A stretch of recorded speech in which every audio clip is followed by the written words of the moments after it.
welcome to Clear Out. I'm your host, Nihal Qatar. As always, I'm joined by my brother, Sahil. Sahil, how you doing? I'm doing well. It's been really fun watching some of these individual performances in the NBA the last couple of weeks. We recently had Giannis dropping his career high with 55 against the Wizards. We had Luka dropping 60 points, 21 rebound, triple-double against the New York Knicks. And we had Donovan Mitchell just recently dropping 71 points in an overtime win against the Chicago Bulls. How did you not lead with that one? I feel like that was... Well, that was an overtime game. So he had 58 points in regulation. I guess Luka's game was also an overtime game. Well, minutes matter. They both had a self-tip-in off of free throw misses to tie the game to send it to overtime. Luka and Donovan Mitchell. But no, the 71-point performance was awesome. I'm so glad we have a new largest scoring performance since Kobe's 81. That's not Devin Booker's 70 garbage time points in a loss by like 30 points, you know? So I'm very happy that Donovan Mitchell was able to do that in a win. But it was awesome to watch. He was hitting everything down the stretch. Yeah, it was a great performance. Just incredible shot making, incredible scoring. What a trade, and we both loved it at the time. Not to pat ourselves on the back too much, but what a trade that has been for the Cleveland Cavaliers. I mean, I feel like that was kind of the consensus, wasn't it? Yeah, I don't probably, which is interesting because I think, I mean, you know, there were 3 trades with huge hauls: Rudy Gobert, Donovan Mitchell, and DeJounte Murray probably over the summer, and I think there are generally varying opinions across all of them. I think Rudy Gobert people were the lowest on, and that's turned out to be correct, and we will talk about the Timberwolves later in our Hidden Gem of the Week, but Rudy Gobert wasn't playing in that game. Yeah. Actually, we're going to start there. We're going to start with the previous Hidden Gem of the Week. And as you mentioned, the Minnesota Timberwolves, I almost said the Minnesota Thunder. The Minnesota Timberwolves defeated the Oklahoma City Thunder on December 16th. It's been a couple weeks since we recorded, so that was our last Hidden Gem. They won 112-110. In a thriller. Naz Reid led the way for the Wolves with 28 points. As you said, no Karl Anthony Towns, no D'Angelo Russell, and no Rudy Gobert in that one. Well, he said no Rudy Gobert, but those other 2 guys were also not there. So a pretty impressive win from the Timberwolves. It came down to the last second. It looked like it was over, but Anthony Edwards missed 2 free throws at the end to keep the Thunder in the game, but... they had no timeouts, so Giddey's 50-foot shot did not go in. Shea was phenomenal in this game. He was hitting threes, actually, in this game. He was 3 for 5 from 3. He ended up with 35 points. And, The worst part about Shea's game was that attempted intentional miss at the end. Well, we were just talking about intentional misses with Luka and Donovan Mitchell before. Shea's did not hit the rim. Just got it off the backboard, but didn't hit the rim. But he had a phenomenal game other than that. And he's another one of those players that's been having a phenomenal just stretch of games. You know, the Thunder aren't winning, which is probably a good thing for them, but he has looked phenomenal. I mean, this is not really what we plan on talking about, but I just don't really understand, you know, why the Thunder would ever trade Shea. I mean, I know that's like come up. I just don't get why they would ever trade him. He's young, and if they draft someone good, you know, he'll be part of that core going forward. Yeah, I mean, even before he was having this career year, it did seem just kind of premature to talk about trading exactly. Shea. Exactly. Yeah. I mean, he's one of the best young players in the NBA. I mean, besides like the superstars, he might be the best young player in the NBA. Yeah, he'll have a very good... I mean, I haven't looked at it, but he'll have a very good case to be an all-star this year if he's not definitely in there. And it was just awesome seeing him split defenders in this game. He had a pretty step-back 3 in a masterful third quarter for him. He really carried the Thunder back into the game after being down quite a bit at halftime. Yeah, it's just been nice to see him in more... Yeah, like the Thunder, I mean, they haven't been good this year, but they've at least been more competitive comparatively to some previous seasons, so... It's been nice to see him in playing big-ish minutes and just kind of showing his talents on full display because he's one of the best drivers in the NBA. Just so much craft to his drives. He's 100% an all-star. I don't think you can average 31 points per game and not be an all-star. That would be kind of crazy. No, definitely. I mean, now that I think about it, there's no case to have him off the team. Absolutely. But what were some things you noticed in this game? I don't think we're going to spend too long on it since it was a couple weeks ago, but what were some of your quick thoughts on this one? Yeah, well, I think Naz Reid, who really wasn't playing much earlier in the rotation for the Timberwolves, was absolutely huge in this game. He did it in lots of different ways. He was a great roller. He had some good post-ups, took some stuff off the dribble. He had more of a handle than I gave him credit for. And even since this game has happened, I've seen him inject energy into this team, hit some threes. He was just huge in this game. And the funny part was Minnesota, obviously a story in the league right now because they're not. They traded all these assets for Rudy Gobert, and they're just not having a good season. And part of that's because of injuries, but part of that is just the way they've been playing, even when they've had their pieces healthy. And I was watching this Anthony Edwards, Naz Reid two-man game, and it just looked more cohesive than even Edwards' other two-man games with Gobert and Karl Anthony Towns. And that's not what you want to see, obviously, out of your core plays with your star players. But I thought Anthony Edwards, speaking of him, did a great job distributing in this game. He was just definitely not only passing well, but felt like he knew exactly how to use the defensive attention that he can leverage. Yeah, I mean, that was something I noticed too. He had seven assists in this game, 6 assists in the first half.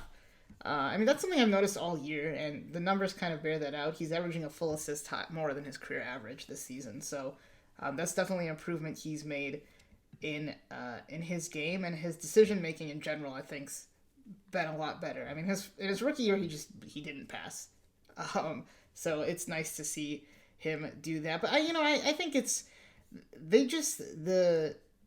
Timberwolves have been really, really injured. I mean, it's not just Karl Anthony Towns and Rudy Gobert who haven't played much. D'Angelo Russell's been in and out of the lineup. Jordan McLaughlin has a calf injury.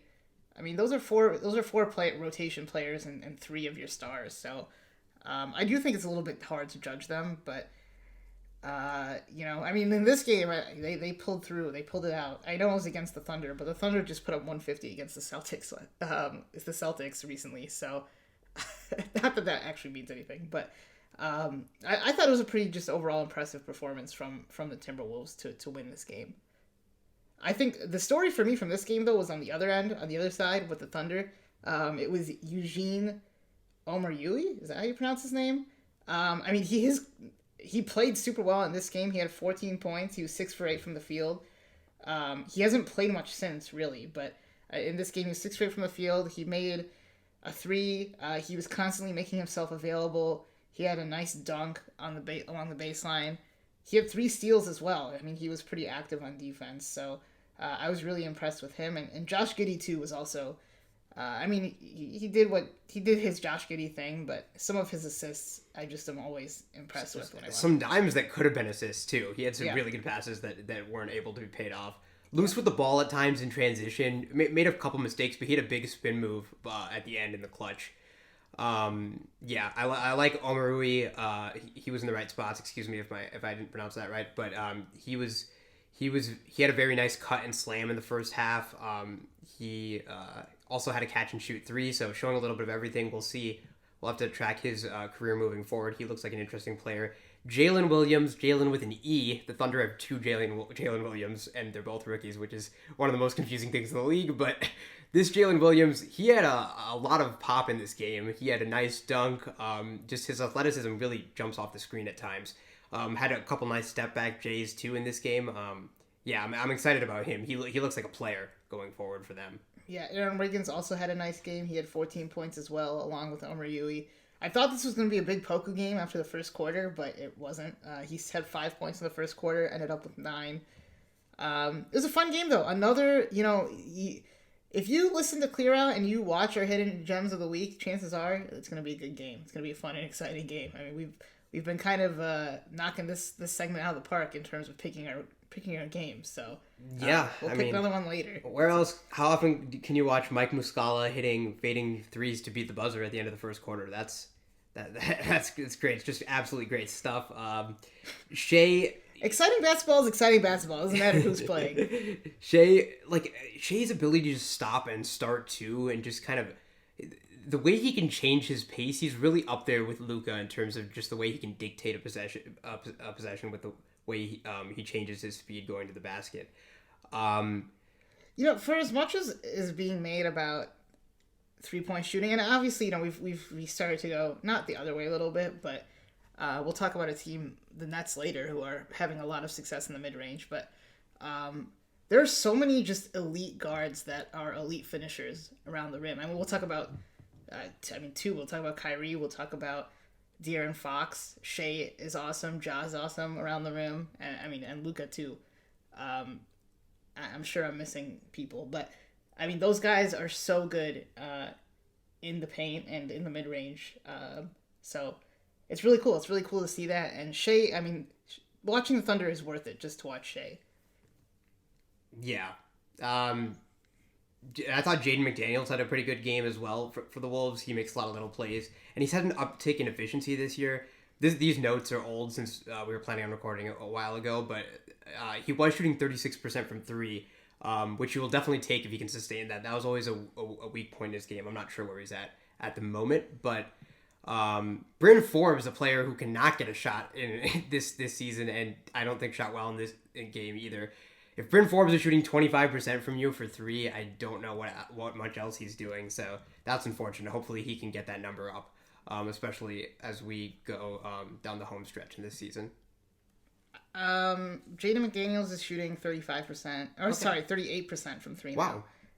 He's had a couple of good games, and I believe Bryn Forbes has actually improved as well. I think I checked again today. I think he's still 25% from three, but maybe he's had some good games recently. He is at 25%. Yeah. No, that's bad, especially with everything else he does not give you as a player.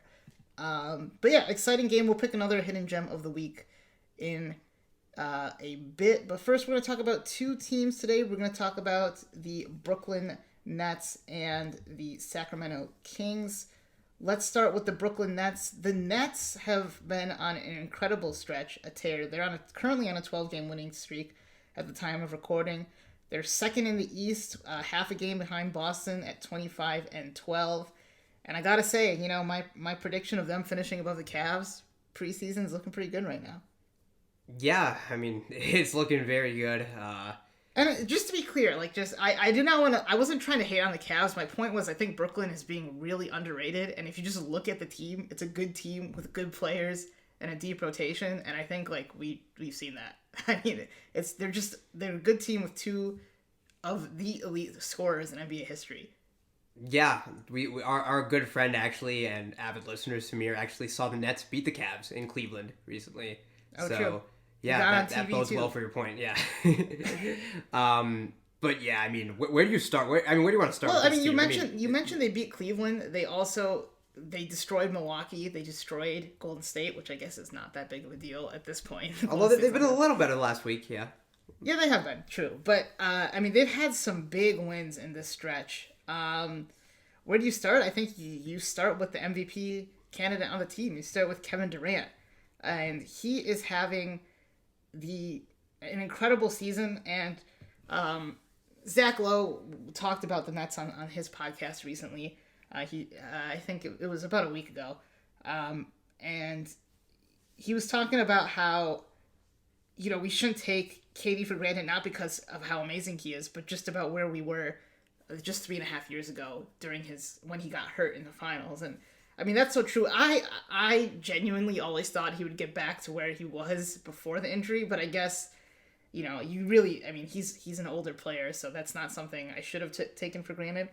But he is just phenomenal. He's shooting 55% from mid-range, which is insane. 60 when last time I checked. 60% from mid-range, yeah. I think it's 55% from the field with most of his shots coming from the mid-range, right, which is just crazy. I don't know if I would have to look. I don't know if that's ever happened throughout the course of a season. 59% on long twos as well. I mean, that's crazy. That makes no sense. That's insane. So he's actually shooting less than his career from three. So if he got that up, then the efficiency gets mind-blowing. It already is, but that's where he could improve a little bit, if at all. Well, they have 4 players shooting above 50% from mid-range. No other team has 2. They have Kevin Durant, Kyrie Irving, Seth Curry, and TJ Warren all shooting above 50%. TJ Warren, hasn't played much. Neither has Seth.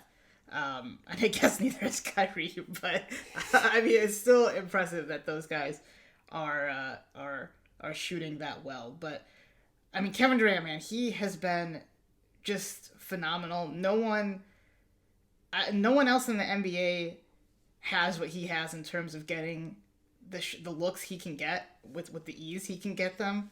I mean, I think the player who comes closest is probably just in terms of release point is like Jason Tatum, but even then, it's not the same thing at all. Yeah, I mean, 60% on mid-rangers, when considering how many he takes, is just absolutely ridiculous. And he's commanding so much attention this year. I think he's having one of his best defensive seasons in a while. Absolute MVP candidate. And then when you're sending all this defensive attention at Kevin Durant, you have one of the best guys attacking closeouts I've ever seen in Kyrie Irving, who's having such an efficient season and having huge fourth quarters oftentimes for this team to really put teams away or get the Nets back in the game. He's been ridiculous. Obviously, has been shameful off the court this season, but since he's come back, they have been nearly unstoppable. In the last 2 weeks, they're first on defense and first in offense. Currently for the season, third in offense, ninth in defense, third in net rating. I mean, there's a lot of factors here, but those two guys, I mean, that's the first thing you're going to think of if you're about to match up with them in a series. Like, those two guys give you a chance to win any single game. Yeah, I mean, they have, just going back to Kevin Durant, I just watching the last couple of games, I noticed that just when defending Kevin Durant, teams have been overplaying the dribble handoff, which makes sense. You don't want to give him that easy either three-pointer or mid-range shot, and he's been cutting really well backdoor to get some really easy baskets too, and I think that's also really helped him this season. I mean, it just speaks to how well he's playing. I mean, that's something you're always going to do with Kevin Durant, but I just thought that was interesting that they were doing that, and I think that just kind of speaks to how connected this team is playing offensively and defensively under Jacques Vaughn. I mean, we didn't even mention that this has all happened since they fired their head coach, Steve Nash, Yes. and they hired one mid-season, and they're second in the East. Yeah, I mean, Kyrie, I mean, we don't need to spend too much time on him because, we don't really like talking about him, but he has been phenomenal these last few games on the court. So, or these last few, I guess, well, these last Probably 20 been like games. months now, yeah. These last 20 games. So, yeah, I mean, but it's not just those two. I mean, it really is not just those two. Those two obviously are a huge, huge part of what the Nets are doing, but the rest of the team is shooting the lights out of the ball. So I mean, I've been really impressed with them. Ben Simmons, Kyrie Irving, and Kevin Durant have now played more minutes together than James Harden, Kevin Durant, and Kyrie Irving did in Brooklyn. Oh my God, that's a crazy good stat. So I mean, that's promising. It's insane. I just want to throw it in there because that's crazy. No, I mean, this has been a well-oiled offensive machine on the court. You mentioned some of those easy looks they're able to get because of the attention that their superstars require. You'll see sometimes them run the split action where Claxton will get the ball in the post and then KD and Kyrie screen for each other. That's just really hard to guard. And we mentioned KD getting all that defensive attention. He's been so good in pick and roll. If you blitz Kevin Durant or play high at the level of the screen, Claxton's been making really good reads on the short roll. And Claxton's having a career year, absolutely phenomenal this season. He's offensively just known how to get to his spots, got into his moves, really good at just kind of getting to a power dribble and just kind of physicaling his way to a layup, if that's a word. And he's just been key, and the fact that they've been good in the lineups with Simmons and Claxton on the court is not just a testament to Kevin Durant and Kyrie Irving, but also what Claxton's been able to do offensively. Because, those lineups are part of the reason that they've been able to sustain not just an average defense in this winning stretch, but a great defense. So he's been great. I mean, not to mention defensively what he can do. He's so versatile. He can switch and guard smaller guys, can swallow up centers.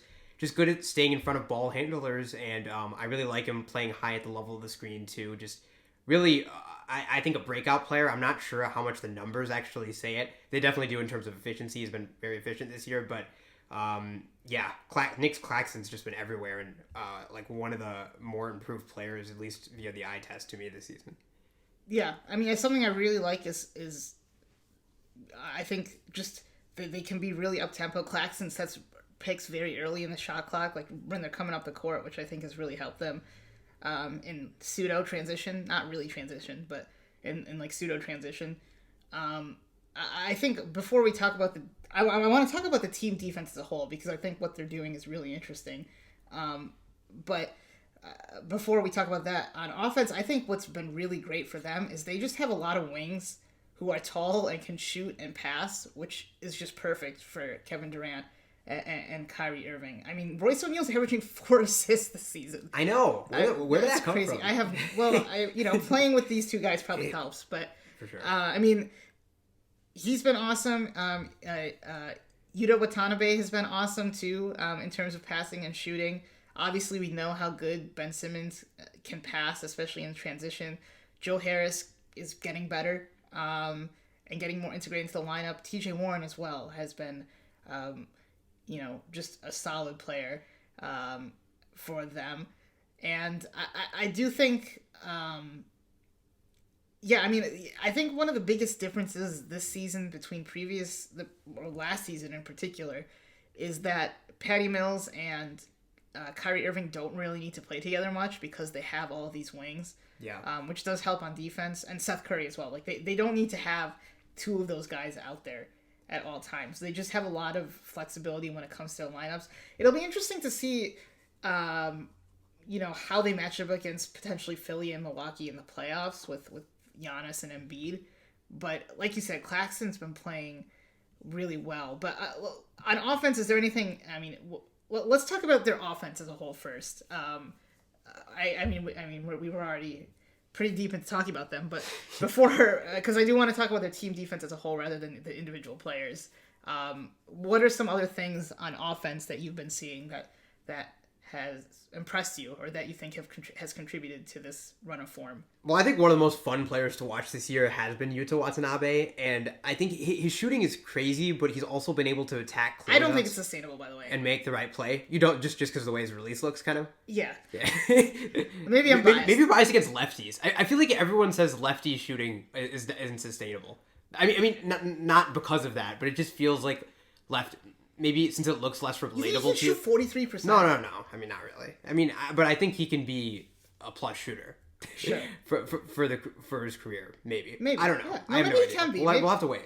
Maybe he can be. He's a young player. But he looks like he's not young. He's 28. Yeah. Well, he's still getting minutes though, like early minutes in his career. I mean, not early, but he's bounced around the league. But it's good to see him. He didn't really play much in Washington, from what I remember.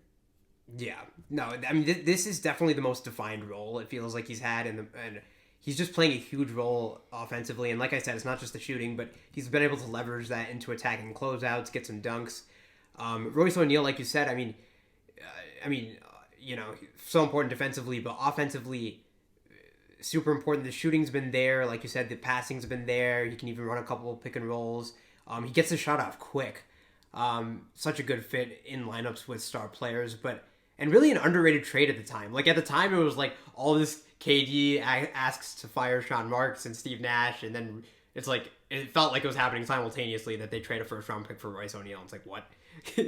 But now it looks very smart and like it made sense. TJ Warren, like he's looked really good to me since he's come back from injury. Like, you love TJ Warren, but the turnaround jumpers, the floaters, just a really crafty offensive game.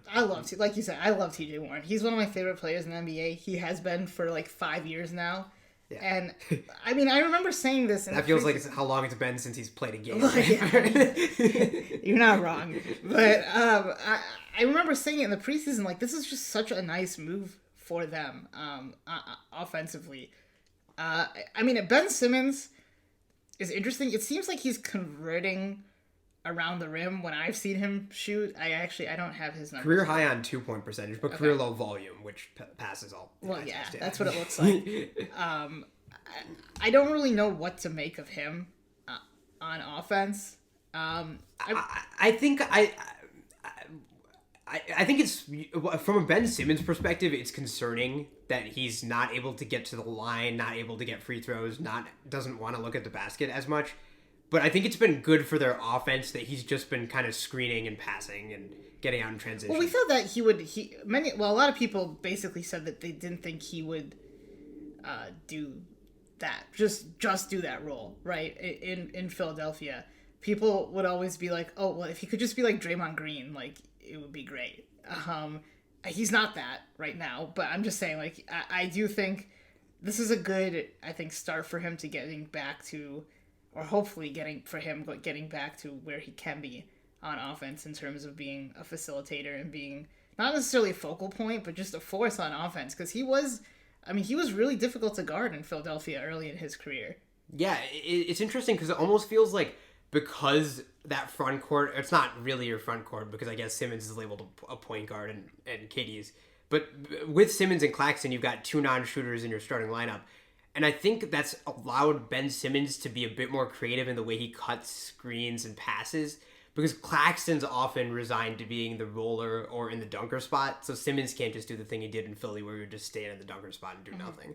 So in a way, I feel like that's made him kind of have to vary his game more offensively. And it's not just Simmons the dunker spot anymore like it used to be, which I think is a good thing. But again, the playoffs, it's a cliche, but like people say they're more about teams' weaknesses, and then this team's weaknesses, it could come down to like the fact that you have two non-shooters in this lineup that allows you to survive defensively, and really even during this stretch, they still can't really get a rebound.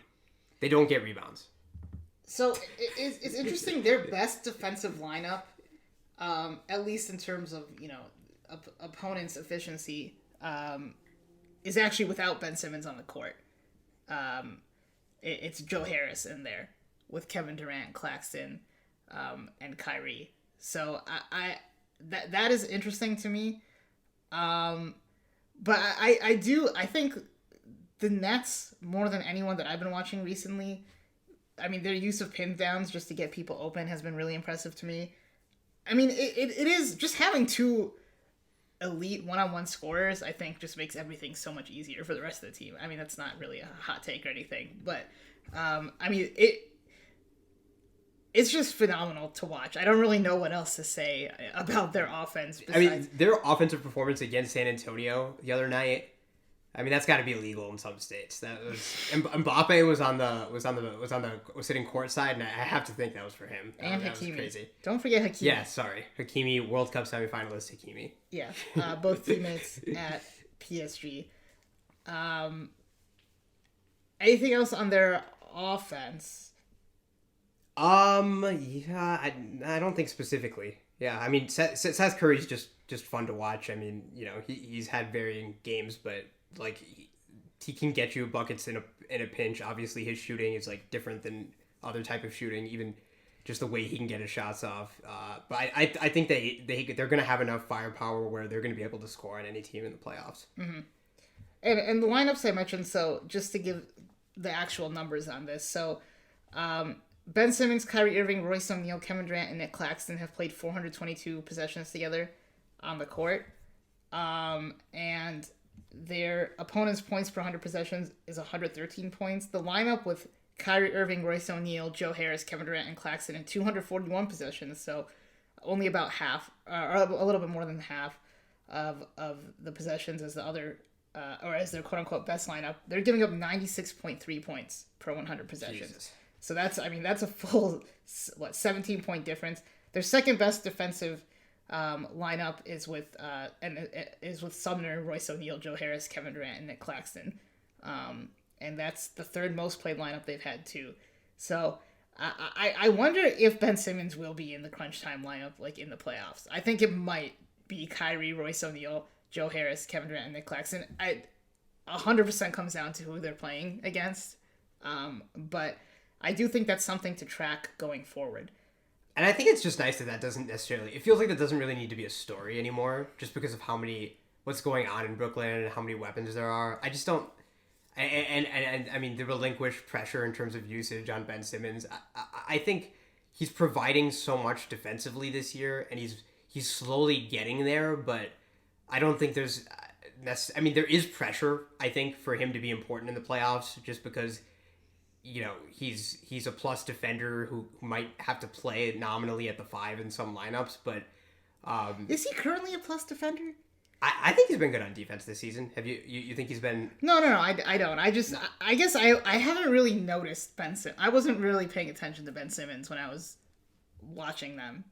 I guess like now I'm thinking about it. I wasn't really paying attention to him on defense, but maybe that's probably a good thing that I didn't notice him. Yeah, no, I think he's been good defensively. I mean, obviously, just in terms of like the variety of players he's able to guard, I think he is one of the most versatile defenders in the NBA. Maybe less like, yeah, it does feel like he's had less like flashy defensive plays. Like I'd be interested to see like his steal and block percentage for this season, but I found him to be very good defensively, and I think he's definitely a glue guy there. Especially when they're playing two of those small guys, whether it be like Kyrie and Seth or Kyrie and Patty Mills. I think he has to do some work when his perimeter players get beaten off the dribble, and he does a good job of cleaning up stuff there. Yeah. And I think, so moving to their defense, I think they have one of the more interesting schemes in the NBA. I mean, we've seen how powerful and how effective switching has been in the NBA the last couple of years, especially with the Celtics last year. And this year, you mentioned during this recent stretch, they're first on defense? Is that what you said? In the last 2 weeks, they're first on both ends, yeah. Okay, so they're first on both ends. I think over the last 20 games, they're third, which is the number I have. But, I mean, still, no matter what, that's impressive. Basically, what they do is they switch all on-ball screens, or all on-ball screens that make contact. I mean, if it's like one of those... ghost screens? Yeah, ghost screens, yeah, they won't switch. And then they switch all like-for-like off-ball screens. So, if their guards are setting off-ball screens, they'll switch. But if Kyrie's man is screening Claxton's man off ball, which that wouldn't really happen, but just for as an example, they would not switch in that situation off ball. Whereas the Celtics, regardless of if there's contact made on the screen, they will switch all the time. So that's just a slight difference between them and the Celtics. And then, after they switch, Kyrie will immediately tag whoever's in the paint closest to him and go to the weakest offensive player on the perimeter. And they've been executing that really, really well. That's not easy to execute. No, it requires a ton of communication. Yeah, it requires a ton of communication. I was watching the Nets-Bucks games from recently, and Javon Carter and Brook Lopez ran a pick and roll. Kyrie was switched onto Lopez because they made contact, so they switched. And then as Lopez was rolling, Kyrie tagged KD. KD went over to Brook. Royce O'Neal slid from the other side to Giannis, and then Kyrie went to Grayson Allen on the perimeter. So, I mean, that is really effective, can be really effective in the playoffs. So that was really fascinating to me. And just that particular example, I think, just illustrates how effective that can be, because you think, okay, you've got Brook on Kyrie, that's a win in this scenario, but the defense is so connected and communicating that they're able to mitigate those plays. And sorry, go ahead. No, yeah, that's awesome, because I mean, I think as a defense, what you're trying to do at this level is just not give the opposition automatics, right? Mm-hmm. Don't just give this switch up for no reason and then let your weakest defender on their strongest offensive player. Switch if you have to, if they make a hard enough screen that you can't, that it's going to affect your coverage. But like you said, communicate well such that you're not just letting the offense do exactly what they want against you, and you're taking back some of that authority and how possession goes. Right, and there are obviously ways to play around it, and I think teams will obviously plan for it in the playoffs. It also does lead to a lot of the rebounding issues. That's a big reason why they give up a lot of second chance points, and they don't do well rebounding the ball. I mean, they also just are. I mean, they don't really have the players to be a great rebounding team. But it hasn't really hurt them in this stretch. So, yeah. What have you noticed on the defense? Besides, I mean, you mentioned Claxton. I think he's held his own on the perimeter, like you said, which has been really impressive. I also think the team does a really good job of cutting passing lanes. Again, in the Bucks game, just loading gaps when just loading gaps and creating a wall for Giannis, or I mean, in general, they kind of load those gaps and are active in those passing lanes, and that comes again down to them having, players like Ben Simmons, Royce O'Neal, Kevin Durant, even Joe Harris and T.J. Warren, who aren't great defenders, but who are just big and active wings. Yeah, it feels like it feels like you watch a game and it doesn't feel like their opponents are getting a lot of open shots. It doesn't feel like they're forced into rotation, and probably a lot of that starts with the initial communication on screens like you're talking about. I think Kevin Durant, like I said, I think is having one of his best seasons defensively. It just feels like he's everywhere. The lineups where you have Kevin Durant at the 5 nominally and Simmons as the tallest or next tallest player are outscoring their opponents by about 18 points per 100 possessions. So really, really good. And that's a look that, like I said, you might have to go to in the playoffs. But Simmons in those lineups is going to be forced to probably have to do something because that's how the playoffs work. And yeah, I think I've thought Simmons, he's been able to make some take out some star players in some games. I think Royce O'Neal's been great in terms of screen navigation. I think Claxton's physicality has been really important on defense, and yeah, like you said, I think so. If you can limit, you're not going to be able to limit everything, and I think they do give up a lot of shots at the rim, but they don't give up many threes, which is good, and I think kind of aligns with what I'm saying about how they kind of stay out of rotation and aren't caught overhelping too much. But we'll see. I think the rebounding is an Achilles heel. I think you talked about that a little bit, and I think you talked about the potential of how they would match up against Philly or Milwaukee in the playoffs, and I think that could be those could be major numbers to watch in a playoff series. Absolutely. Anything else on the Nets before we move on to the Kings? Not much. Yeah, I mean, like just to kind of highlight their offense, they're shooting literally top 4 in every area on the court, and you can't even say it's fluky. You can't with this type of offensive talent. Like they could have 18 seconds of just garbage in an offensive possession, and it won't matter. Like I remember the other day I was watching KD against the Hornets. They had 3 seconds left, inbounded the ball, KD runner from 19 feet. It's in, just crazy.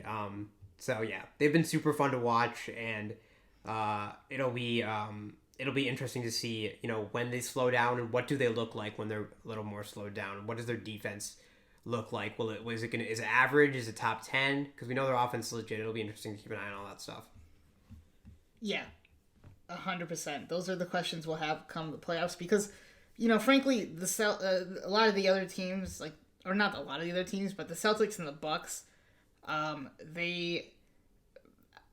least the Bucks, they really don't play as hard on defense as the Nets are during the regular season.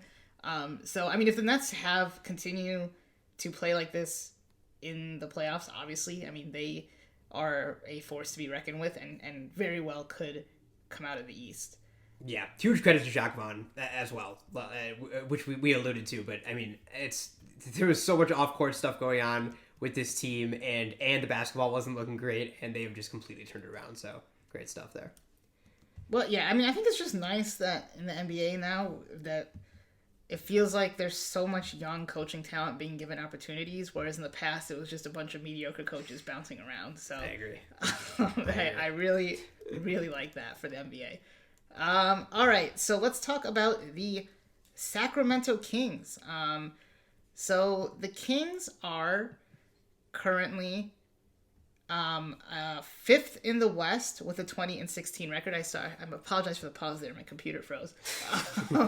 They are currently 5th in the West with a 20-16 record. They're ahead of the Suns, Warriors, and Clippers, which is fascinating. Just the West is wild right now, but the Kings are playing super well. And you also had a really nice prediction early.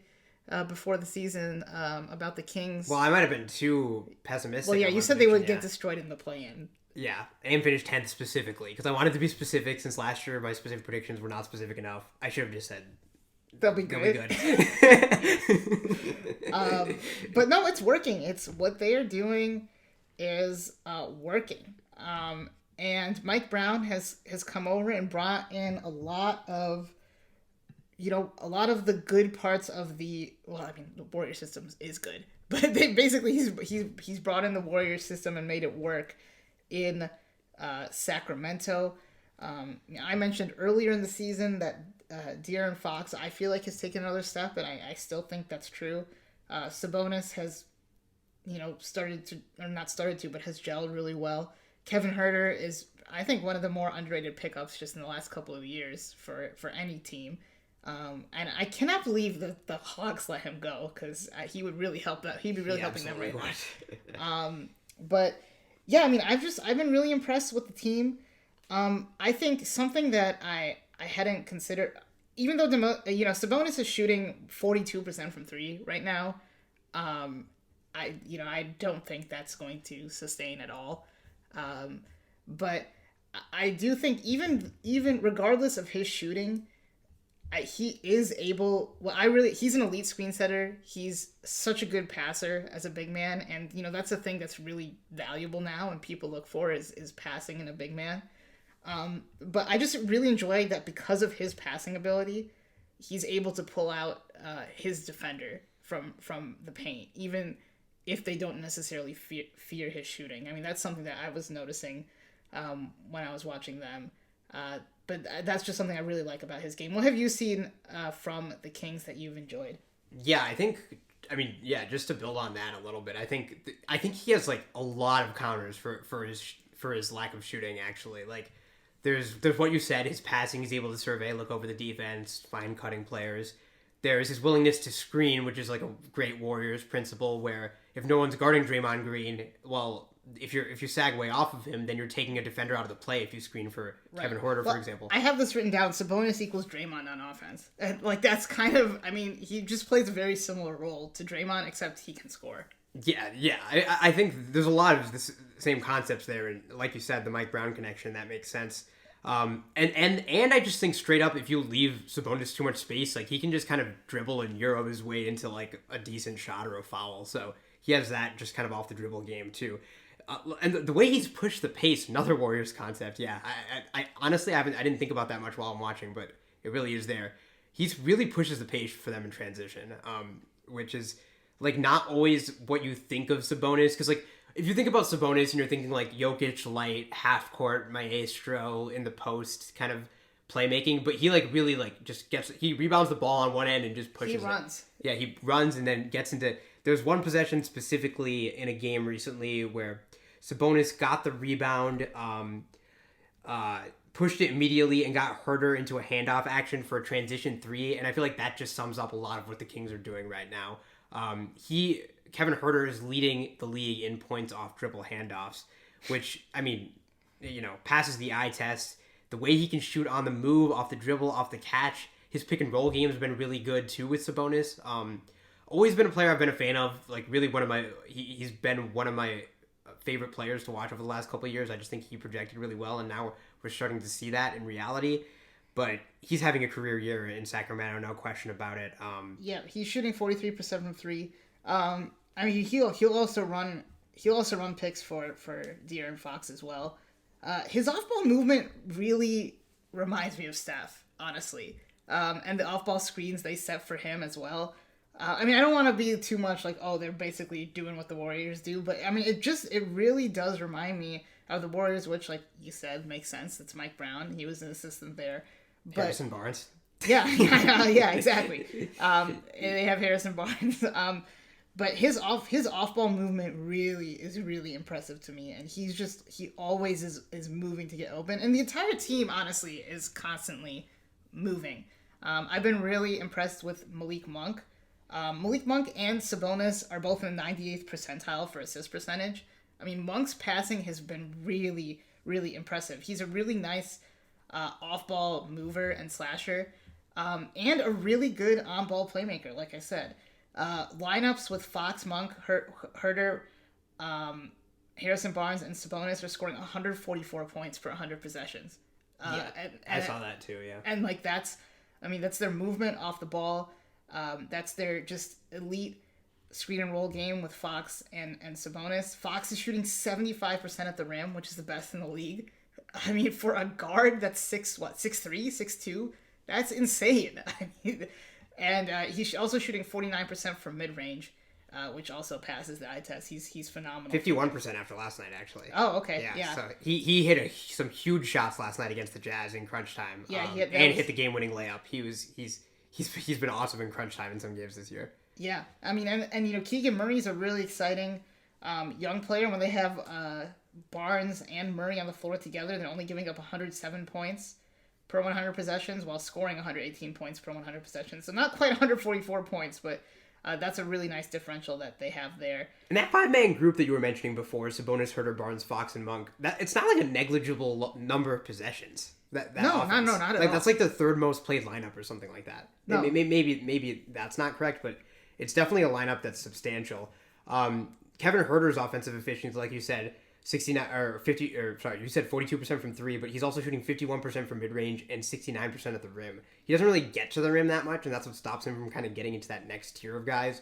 Along with maybe he could just up his just like overall 3-point volume a little bit more, but he's been efficient from all over the court, kind of contributing to that career year I've been talking about it. And yeah, Malik Monk, I've been impressed with him too. I just like the zip he plays with. I think his game with Sabonis really works. Just really important scoring off the bench. He's been really, really fun to watch. Yeah, going into last night, I don't know if it's changed. They had the second most bench points in the NBA. The Kings did. And just speaking to their activity off ball, they score the second most points per possession off of cuts in the NBA, which I think is really interesting. And I mean, you can kind of see it when Monk and Sabonis have the ball. Fox, he can score one-on-one, and he's also just an elite cutter as well. And, off the bench, they have some really nice players. They have Davion Mitchell, who is still learning, but is a good defender. They have Rashawn Holmes, who I think is a really nice piece as well.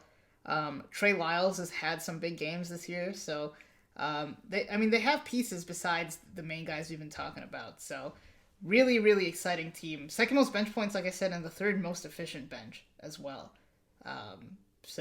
And I feel like a lot of credit has to go to Sabonis for that. I feel like he's able to just elevate average ball handlers and shooters around him. And they, like you said, they have some above average of those too.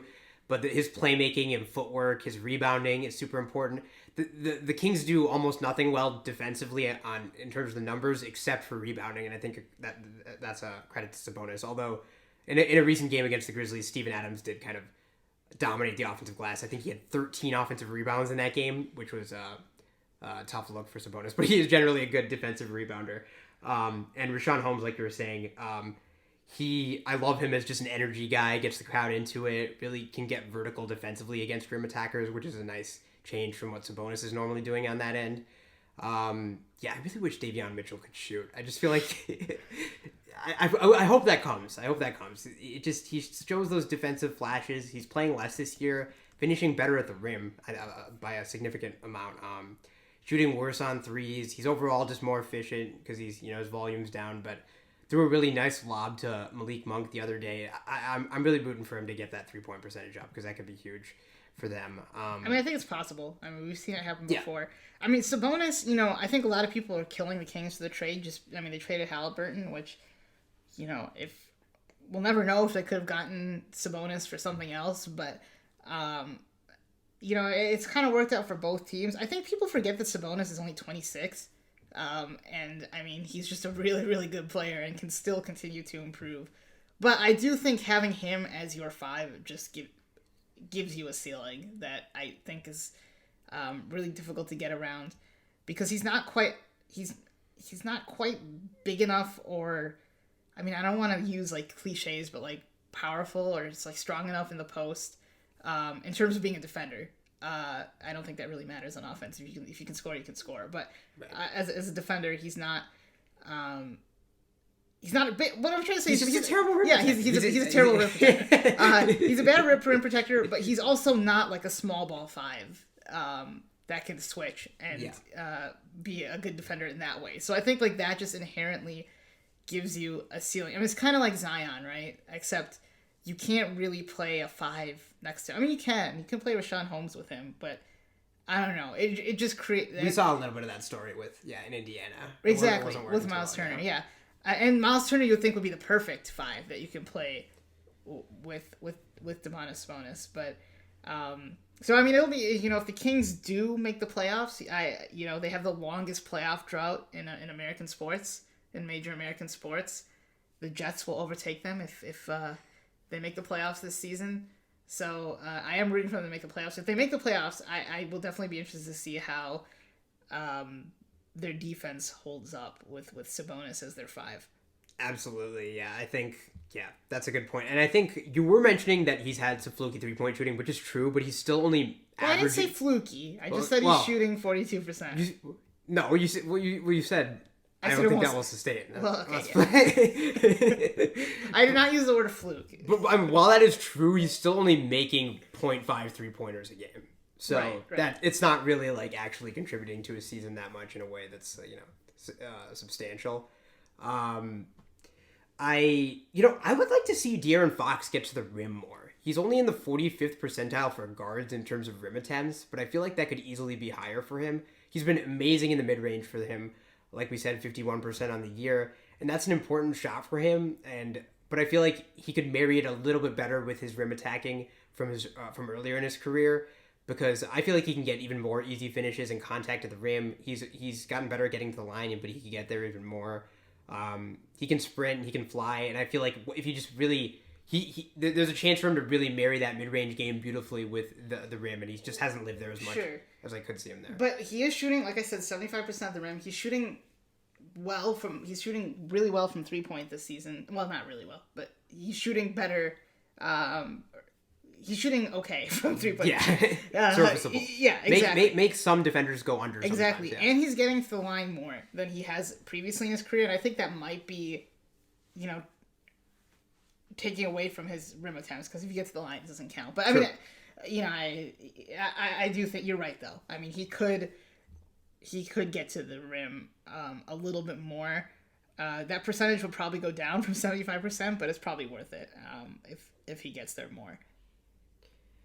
Yeah, I think that Keegan Murray's been interesting to watch. He's got a nice in-between game, and he's shooting the ball really well from deep. 40% above the break threes is nothing to sneeze at, and his shot just looks good too. I think he usually looks like he's in the right spots at the right time. I like his instincts for the game. He's able to keep the ball moving, makes good cuts, kind of fits into that system we were talking about. He takes care of the ball really well too. I think he fights defensively and projects well, but sometimes he has some miscommunications I see on defense. I saw a miscommunication the other day where he had trouble on a switch, and that led to a Lowry Markkanen 3 against the Jazz. They played the Jazz twice recently, both really fun games. The first time, Kevin Huerter had a really nice 3 to ice the game, win the game. I think they were actually down 2. Yeah, they were down 2, and Kevin Huerter won the game. And Keegan Murray made a really good play. Harrison Barnes got an offensive rebound and made a pass on a kick out, and Keegan Murray could have shot it, but really quick swing to the wide open Kevin Huerter to knock down the 3. And that's the kind of play that I love to see from a rookie. And Keegan Murray is having one of the better rookie seasons in the NBA this year. Yeah, I mean he is a rookie, like you said, so I do think those things will improve. Anything else on the Kings? Yeah, I mean, I guess we didn't kill their defense too much as we could. They are 23rd in defense. I like Herter's feet and activity on defense, but I think he just sometimes gets bodied a little too much.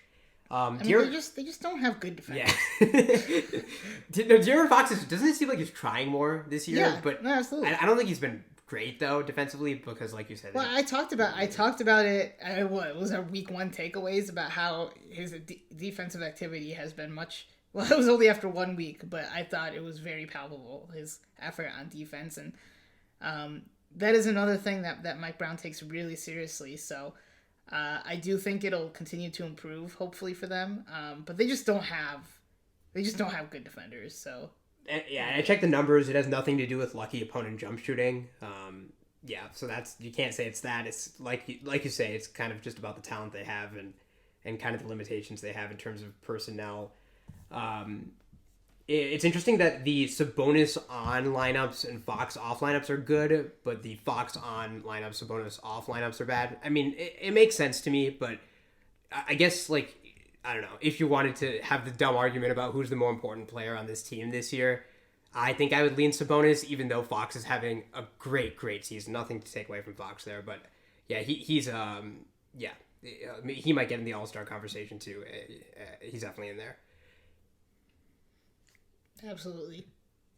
But I have nothing else to really add on the Kings. If you have more, just keep it coming. But yeah, well, actually, another part of Fox's impressive season is that his minutes are way down under Mike Brown this year. So that's because they're actually winning games. Yeah, he's just playing much better in a team concept. It seems like, and like you said, give credit to Mike Brown for that. Yeah. I love listening to De'Aaron Fox off the court. I've always rooted for him to be a better player than he was. And it seems like now he's playing a little more up to that contract. And he's I'm excited to see them in the playoffs as well. Well, I mean, he's well, I don't know. I don't know this for a fact, but to me, he seems like he's the fastest player in the league.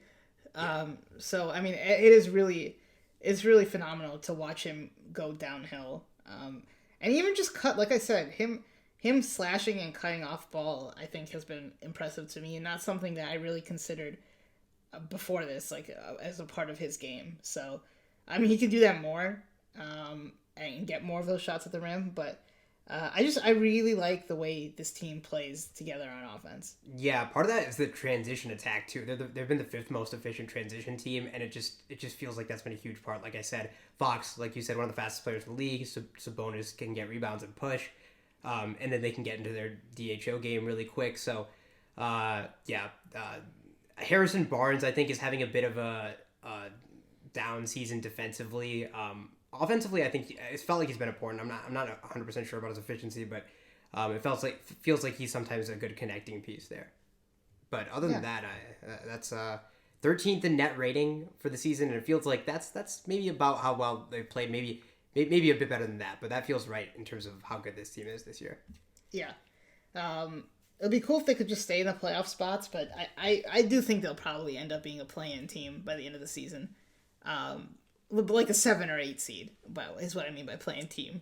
That we're calling those teams play-in teams, right? Yeah, I can't call them playoff teams unless they actually make the playoffs, I guess. So that would be kind of tragic if they made the play-in and didn't make the playoffs, so their streak technically stayed alive. They finally finished in 7 or 8, but just couldn't make the playoffs. Yeah. They'd have to lose 2 games in a row for that, yeah. But I could see it happening. But I'm rooting for them. So, all right, let's move to choosing our Hidden Gem of the Week. I think we might have to change the name of Hidden Gem just to League Pass Game of the Week, because I do think watching some of these teams is going to get tired some quickly. And there are just some bangers on League Pass this week. So, I mean, I don't want to pick, I don't know, like Timberwolves Rockets, because we are ruling out all these other good games. Okay, yeah, but maybe it's still relatively it's a hidden gem to the casual fan, maybe. I'm the one you're thinking. What are you thinking of? Well, no, I'm not even thinking of one. I mean, okay. Cleveland Denver, I want to watch that game. That's a banger, yeah. Yeah. I mean, that's a League Pass banger. Maybe we change it to League Pass Banger of the Week. League Pass Bop of the Week? Oh, that's not better. So, yeah, Friday, that is happening. I mean, that would be a game that that I'm going to watch regardless. So, that would be a fun one. There was another one New Orleans, Dallas on Saturday. Have those two teams been on League Pass Game of the Week before? Which ones? Sorry. Pelicans and Mavericks. I don't think on League. We've talked about both of those teams. We have had segments on both of those teams, but I don't think we've ever had them on the segment. Kings Lakers could be interesting, but I feel like I'm kind of into the first idea. Cleveland, Denver. Are you the Cleveland Denver? Yeah, I mean, yeah. Cleveland Denver. Yeah, we talked about the Timberwolves and the Thunder for like 15 minutes at the beginning of this. No, we haven't talked about Denver, and they're number 1 in the West. Yeah, we have talked about Denver. Have we? Yeah. Why do I not remember? It was when they were kind of uneven. I think it was like the second episode of the year. Oh, okay. But yeah, they're looking like we haven't talked about them since. The yeah. Okay. Well, I've been telling you off mic. That's the word I'm looking for. That I think Jokic is my MVP so far this year, but that might have changed in the last couple of weeks with how well Luka's playing. But are there any good yeah, KD too. But I think the most impressive thing so far with this podcast is that we haven't talked about the Celtics yet. We just don't like the Celtics. There might be a slight bit of bias in that. No, but it feels like whenever we're about to record a podcast, they like lose a couple games, and I wanted to like strike it while it was hot. We don't talk about the Celtics, Knicks, or Lakers on this podcast. Except we have done segments on those teams. Yeah, I know. I literally don't think we've ever done a segment on the Celtics in the history of Clear Out. All right. But so maybe that's coming next is what I'm trying to say. Yeah. All right, let's go with Nuggets. Let's go with Nuggets Cavs on Friday, January 6th at, what time is it at? 9 p.m. Eastern time. So Friday, January 6th on League Pass, Cleveland Cavaliers versus Denver Nuggets. That will be our League Pass banger of the week for next week, and we'll talk about that the next time we record. If you do have any thoughts on that game before we record, any questions about it, or any other questions in general, you can email us at clearoutpodcast@gmail.com. You can also follow us on Twitter at clearoutpod. Also, make sure you rate and review wherever you're listening to this podcast. It really does help us out. Share it with your friends. Share it with your coworkers. You know, you just have it on in the middle of your break room and see what people think at work. But we do really appreciate your support. We're going to get out of here. We'll see you guys next time for the next episode of Clear Out.